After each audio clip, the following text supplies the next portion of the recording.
आज हम जानने वाले हैं 45 साल पहले का एक बहुत बड़ा राज। वीडियो को देखने से पहले आपको कमेंट्स में बताना है कि आपके हिसाब से 45 साल पहले का वो राज क्या हो सकता है। तो आज हम देखने वाले हैं ह्योका के चौथे एपिसोड को, और ये एपिसोड शायद थोड़ा सा लंबा हो सकता है। इसके लिए सॉरी, मगर एक्सप्लेन करने के लिए बहुत कुछ था। तो चलिए इंट्रो के साथ एपिसोड को शुरू करते हैं।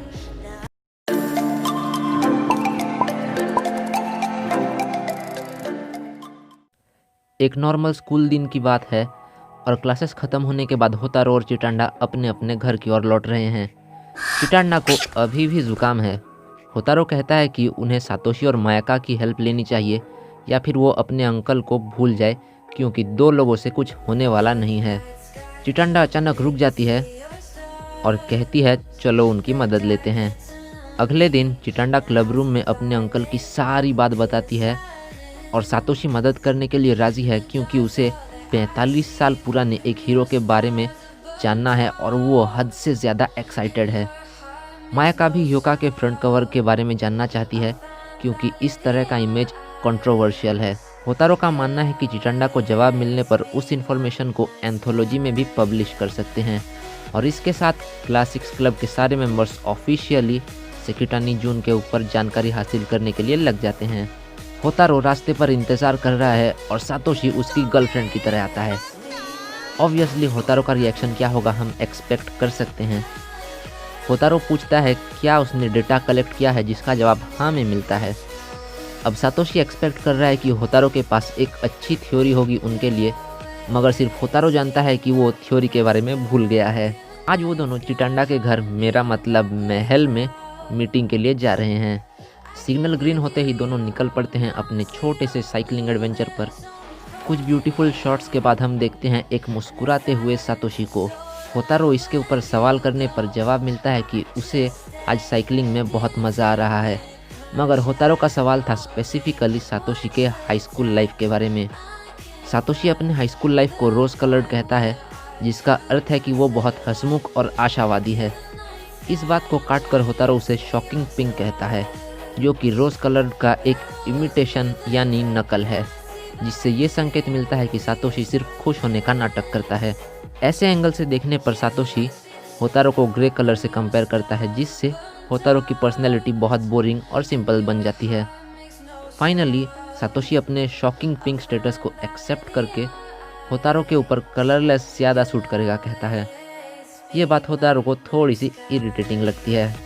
होतारो के रिएक्शन को देखकर मुस्कुराते हुए सातोशी उसके मिड टर्म्स एग्ज़ाम के स्कोर के बारे में सवाल करता है। एज एक्सपेक्टेड फ्रॉम होतारो, उसने सारे सब्जेक्ट्स में एवरेज मार्क्स स्कोर किए हैं। फाइनली वो लोग चिटांडा के घर के बाहर पहुंच गए हैं, जो कि काफ़ी बड़ा है। असल में चिटांडा का घर इतना भी बड़ा नहीं है, क्योंकि ये सिर्फ कैमरा एंगल के इंटेलिजेंट यूज़ से ऐसा दिख रहा है। मगर जो भी क्यों ना हो, सातोशी इसे देखकर इम्प्रेस हो चुका है। वहाँ पहुँचने पर चिटांडा उन दोनों का स्वागत करती है और अंदर जाते समय घर के इंटीरियर को देखकर होतारो भी इम्प्रेस हो जाता है। मायाका वहाँ पर पहले से मौजूद है और उन दोनों के आते ही लेट होने के कारण होतारो के ऊपर चिल्लाने लगती है। वो लोग अब बैठ जाते हैं और चिटांडा उनके लिए स्नैक्स लाकर मीटिंग शुरू करने के लिए कहती है। चिटांडा एक फॉर्मल तरीके से मीटिंग को स्टार्ट करते हुए बेसिक डिटेल्स कहती है और अपने अंकल के बारे में पता चलने पर उसे एंथोलॉजी के सोर्स मटेरियल की तरह यूज़ करने का प्रपोजल देती है। मीटिंग में पहले अपने मटेरियल्स दिखाकर रिसर्च के बारे में बताना है और फिर अपनी थ्योरी। उसके बाद वो लोग उस थ्योरी की वैलिडिटी को डिस्कस करेंगे। फिर चिटांडा को एक शॉक लगता है जब उसे याद आता है कि उसने डिसाइड नहीं किया है कि स्टार्ट कौन करने वाला है। अब होतारो की सटक जाती है सटक ली है और वो चिटांडा को शुरू करने के लिए कहता है।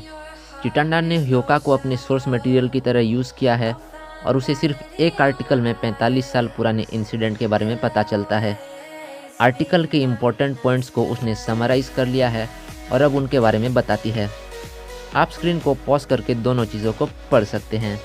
पॉइंट नंबर 1, यहाँ पर सेंपाई का मतलब है सेकिटानी जून, और उन्हें कामियामा हाई से निकाल दिया गया था, इसलिए उनका करियर मिडिल स्कूल में ही ख़त्म हो जाता है। पॉइंट नंबर 2, इसका मतलब है वो कहानियाँ जो समय के साथ बदलती जाती हैं।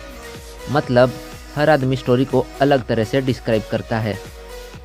पॉइंट नंबर 3 और 5 ये दोनों रिलेटेड हैं और बता रहे हैं कि सेंपाई जो पहले शांत और नरम दिल के थे वो एक सोल्जर, फिर एक हीरो बन गए और फाइनली एक सैक्रिफाइस। पॉइंट नंबर 4 कहता है कि उसके अंकल ने एंथोलॉजी का नाम ह्योका रखा था जिसको वो लोग इम्पोर्टेंस नहीं देते हैं। अब चिटांडा अपनी थ्योरी को सामने लाकर कहती है कि उसके अंकल ने किसी चीज़ से लड़कर स्कूल छोड़ दिया। वो एक लाइन को पॉइंट आउट करती है जिसमें लिखा है कि 1 साल बीत गए हैं और कहती है कि ये साबित करता है कि उसके अंकल कान्या फेस्टिवल के दौरान स्कूल छोड़कर गए थे जो कि अक्टूबर के महीने में होता है। वो एक और बात कहती है कि उसने सुना है कभी कभी लड़के स्कूल्स के कल्चरल फेस्टिवल में बहुत गड़बड़ी करते हैं। सातोशी ऐसे लड़कों को डाकुओं के साथ कंपेयर करता है तो चिटांडा कहती है इन बदमाशों से कान्या फेस्टिवल को बचाने के लिए उसके अंकल ने लड़ाई की और स्कूल छोड़ दिया था। इस बात से मोटिवेट होकर उनके एक जूनियर ने एंथोलॉजी में ये सब लिखा होगा। यहाँ पर चिटांडा की थ्योरी ख़त्म होती है और इस थ्योरी को होतारो इजीली रिजेक्ट कर देता है और सातोशी भी उससे सहमत है। उनके स्कूल के कल्चरल फेस्टिवल में किसी भी चीज़ को यूज़ करने के लिए या खाना खाने के लिए पैसे नहीं लिए जाते हैं। पैसों का इन्वॉल्वमेंट नहीं होने के कारण कोई भी आखिर झगड़ा क्यों करेगा। इससे पहले चिटांडा को लगता था कि बिना फ़ायदे के भी कोई बदमाशी कर सकता है, मगर ऐसा नहीं है। अब सातोशी अपनी बात रखता है और कहता है कि ये घटना 60 के दशक की है जब स्टूडेंट वायलेंस नाम की कोई भी चीज़ नहीं थी, इसलिए कल्चरल फेस्टिवल में स्टूडेंट्स का हंगामा करना इम्पॉसिबल लगता है। उस समय पर सिर्फ गवर्नमेंट और सिस्टम बुरे लोग थे। इतनी ऐतिहासिक बात के ऊपर किसी ने गौर नहीं किया था। अब चिटांडा से माफ़ी मांगते हुए मायाका कहती है कि उसकी अपनी थ्योरी चिटांडा की थ्योरी का खंडन कर रही है। ये सुनकर चिटांडा अपनी थ्योरी को रफा दफा कर देती है और मायाका को अपनी रिसर्च के बारे में बताने के लिए कहती है। सातोशी अब चिल्लाते हुए कहता है कि बैठे बैठे उसके पैर मर जाएंगे और चिटांडा से कहता है कि उनके गार्डन में एक तालाब तो ज़रूर होगा। जवाब हाँ में मिलने पर सातोशी और मायाका को तालाब देखने का बहुत मन करता है। अब चिटांडा प्रपोज करती है कि इसके लिए उन्हें अपनी जगह बदल देनी चाहिए और सब राज़ी हो जाते हैं। अब वो लोग तालाब के पास बैठकर खूबसूरत नज़ारे को निहारते हुए अपनी मीटिंग को रिज्यूम करते हैं और सबसे पहले वो लोग मायाका के द्वारा कलेक्ट किए गए रिसोर्सेस को देखते हैं। ह्योका की तरह उसने एक और एंथोलॉजी के फर्स्ट इशू को अपने रिसर्च में यूज़ किया है जिसका नाम है अलायंस एंड सैल्यूट्स और इसे 44 साल पहले पब्लिश किया गया था, यानी ह्योका के सेकंड वॉल्यूम के वक्त पर।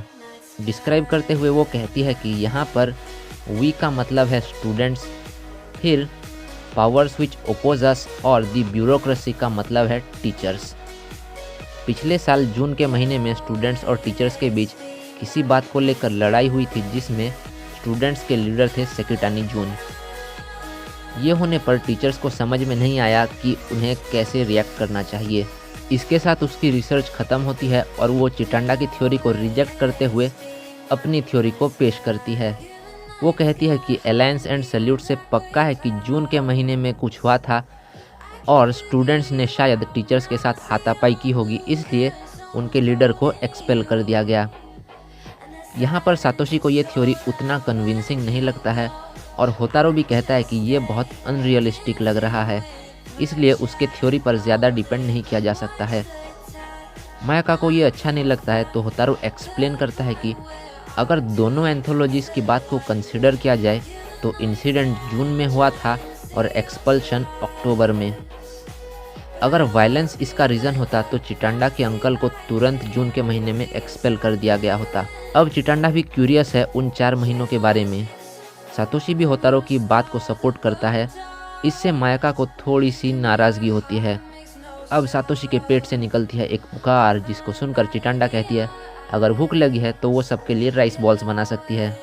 फिर हम पहुंच जाते हैं किचन में जहां पर चिटांडा राइस बॉल्स बना रही है और होतारो तिरछी नज़र से उसे देखने की कोशिश कर रहा है। मायाका चिटांडा की मदद करना चाहती है लेकिन वो मना कर देती है।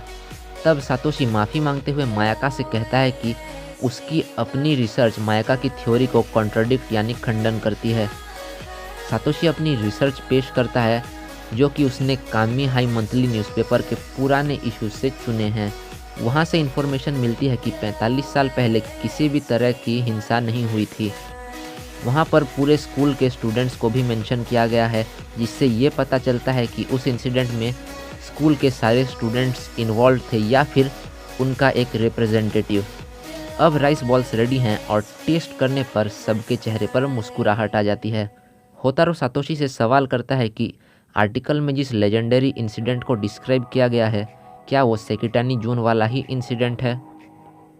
इसे साबित करने के लिए सातोशी के पास कोई भी प्रूफ नहीं है, तो मायाका उसकी मदद करते हुए कहती है कि अगर दोनों इंसिडेंट्स अलग अलग होते तो उन्हें डिस्टिंक्टली बताया गया होता। इस रिसर्च को सब एक्सेप्ट कर लेते हैं, मगर सातोशी के पास अपनी कोई थ्योरी नहीं है, क्योंकि वो खुद को सिर्फ एक डेटाबेस मानता है। अब बारी है होतारो की, और पहले वो अपनी रिसर्च सबको दिखाता है। वो लोग चौंक जाते हैं जब पता चलता है कि उसने अपने स्कूल की 50 साल की ऑफिशियल हिस्ट्री को यूज़ किया है। उसका मानना है कि यहाँ से उन्हें कुछ यूज़फुल इन्फॉर्मेशन ज़रूर मिल सकती है। इसके बाद जब चिटांडा होतारो को अपने रिसर्च के बारे में बोलने के लिए कहती है, तो वो चुप रह जाता है और उसका सिर घूमने लगता है, क्योंकि सिर्फ उसने ही कुछ नहीं सोचा था। होतारो बहुत ज़्यादा प्रेशर में आकर हार मानने ही वाला होता है कि बारिश होने लगती है, और चिटांडा को याद आता है कि उसने बाहर कपड़े रखे हैं और वो उन्हें लाने के लिए निकल पड़ती है। अब होतारो चिटांडा से बाथरूम का रास्ता पूछता है और निकल पड़ता है। थोड़ा आगे जाते ही होतारो बाथरूम का रास्ता भूल जाता है और गलती से चिटांडा के रूम के अंदर झांक कर देखता है कि उसने इस मीटिंग के लिए बहुत सारी रिसर्च की है। चिटांडा की मेहनत को देखकर उसे लगता है कि उसे भी कुछ हेल्प ज़रूर करनी चाहिए। अब होतारो बाथरूम में आकर उन तीनों के रिसर्च के बारे में सोचता है। अपने तूफानी दिमाग को बहुत तेज़ भगाते हुए सारे पॉइंट्स को कनेक्ट करने की कोशिश करता है और एक टाइम बेंडिंग थ्योरी सोच लेता है। अब होतारो वापस आता है और माफ़ी मांगते हुए कहता है कि उसके पास कोई थ्योरी नहीं है, लेकिन वो एक कंक्लूजन पर पहुंचा है जिससे उन्हें एक रफ आइडिया मिल सकता है कि 45 साल पहले क्या हुआ होगा। ये सुनकर चिटांडा के रिएक्शन को हम एक्सपेक्ट कर सकते हैं, और बाकी दोनों भी एक्साइटेड हैं कंक्लूजन को जानने के लिए। होतारो शुरुआत से शुरू करते हुए कहता है कब, जिसका ऑब्वियस जवाब है 45 साल पहले, मगर स्पेसिफिक टाइम को जानने के लिए देखा जाए तो दोनों एंथोलॉजिस्ट के अनुसार इंसिडेंट जून में हुआ था और सेकिटानी जून ने अक्टूबर के महीने में स्कूल छोड़ा था। नेक्स्ट सवाल है कहाँ, जिसका सीधा जवाब है कामियामा हाई स्कूल में। अब सवाल उठता है कौन।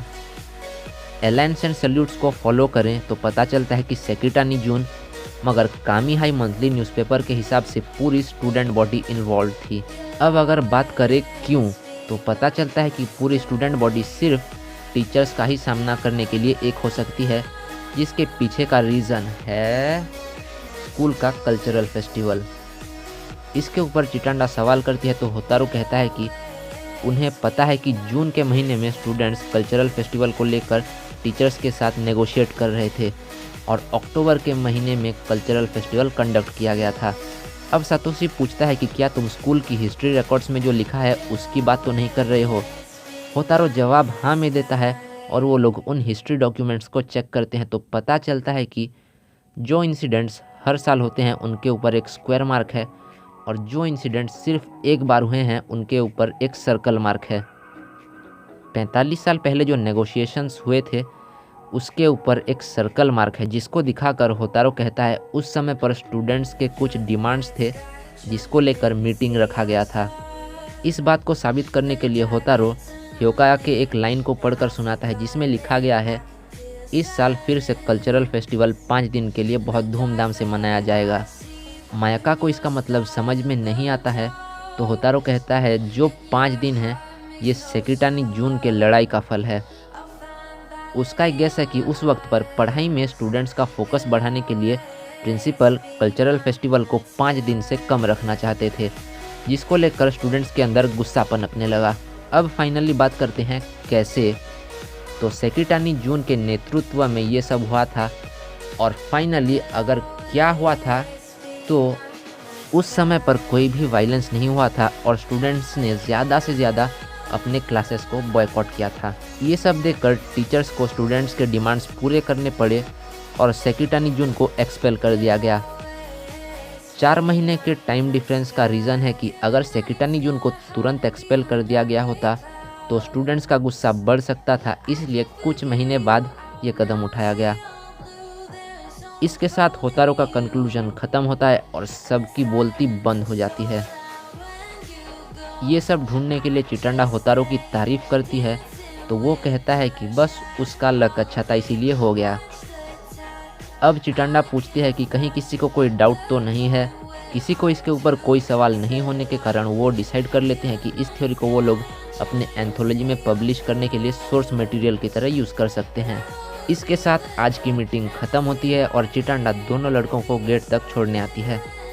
सातोशी अपना रेनकोट पहनता है और होतारो एक छाता उधार लेता है चिटंडा से।